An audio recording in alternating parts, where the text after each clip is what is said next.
आरहाजा और संतान का वरदान। बहुत समय पहले एक राज्य था।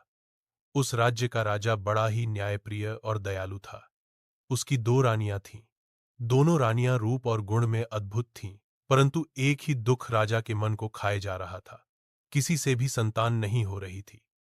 राजा दिन रात यही सोचता रहता, मेरे बाद इस राज्य का वारिस कौन होगा। धीरे धीरे वह चिंता और दुहक में डूब गया। एक दिन दरबारियों ने सलाह दी, महाराज, जब मन में इतनी व्यथा है तो किसी महात्मा का मार्गदर्शन लीजिए। राजा ने निश्चय किया और अकेले घोड़े पर सवार होकर गहरे जंगल की ओर निकल पड़ा।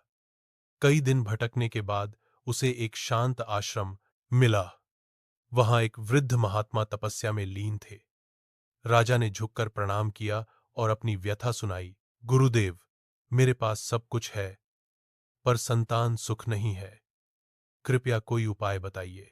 महात्मा ने आंखें बंद कर ध्यान लगाया और बोले, राजन, भाग्य का लेखा कठोर है, परंतु प्रयास और आस्था से मार्ग बनता है।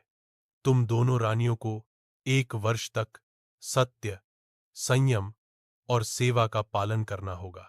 हर अमावस्या को गरीबों को अन्न दान करना, हर पूर्णिमा को नदी में स्नान कर शिवलिंग पर जल चढ़ाना और हर मंगलवार को नारी जाति का सम्मान करते हुए उन्हें भोजन कराना। साल भर इस नियम को न तोड़ना, तब संतान प्राप्ति का योग प्रबल होगा। राजा ने प्रणाम किया और वचन दिया कि वह नियम का पालन करेगा। समय बीतता गया। राजा और रानियों ने पूरे समर्पण के साथ व्रत नियम निभाए। दान पुण्य हुआ, भक्ति हुई और प्रजा ने भी राजा का आदर्श देखकर धर्म और करुणा के मार्ग को अपनाया। 1 वर्ष पूरा होने पर महात्मा पुनः महल आए और आशीर्वाद दिया, राजन, अब तुम्हारे घर संतान आएगी। बड़ी रानी ने गर्भ धारण किया और एक पुत्र को जन्म दिया।